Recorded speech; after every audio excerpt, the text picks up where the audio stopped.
Hello Argentina ফ্যানরা, কি অবস্থা?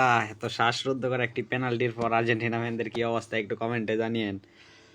যখন কিনা লাস্ট 91 মিনিটে যখন কিনা গোলটা হইছে 1-1 ড্র, আমার ভিতরে ভয় লাগতেছিল যে কি রে, আর্জেন্টিনার বিদায় কি হ্যান্তেই হয়ে পড়বো নাকি। পরে তো পেনাল্টিতে গেল, যখন আবার মেসি পেনাল্টি শুট নিল তখন মেসির শুটও মিস, মানে পুরো সব নেগেটিভ মাইন্ডের দিকে যাইতেছে যে আই রে এখন নি কি হয়, এখন নি কি হয়। কিন্তু এমিলিয়ানো মার্টিনেজ আবারও প্রমাণ করছে যে হ্যাঁ, পেনাল্টি কিং, ঠিক আছে।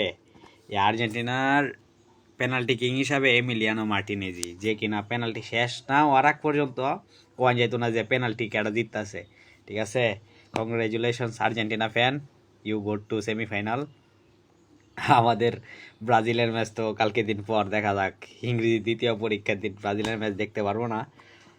আর আর্জেন্টিনা মানে তেমন অ্যাটাকিং ফুটবল না খেললেও আর্জেন্টিনা মোটামুটি একটা ফুটবল খেলছে, যেটা কিনা মানে পজিশন বেস ফুটবল। আবার আজকে তো ইকুয়েডারের কপাল খারাপ, ইকুয়েডার মাঝখান দিয়ে একটা পেনাল্টি পাইছিল, যেটা কিনা 83 নাম্বার মিনিট না 73 নাম্বার মিনিটে জানি পাইছিল, সেটাও মিস করছে। সো সেইখান থেকে ইকুয়েডারের কপালটা খারাপ, লাস্ট টাইমে ড্র করছে। সো এইসব কিছু না, congratulations Argentina fan, congratulations to Messi. আর আজকে ইউরো নিয়ে প্রেডিকশন ভিডিও আসছে সন্ধ্যায়। আসসালামু আলাইকুম।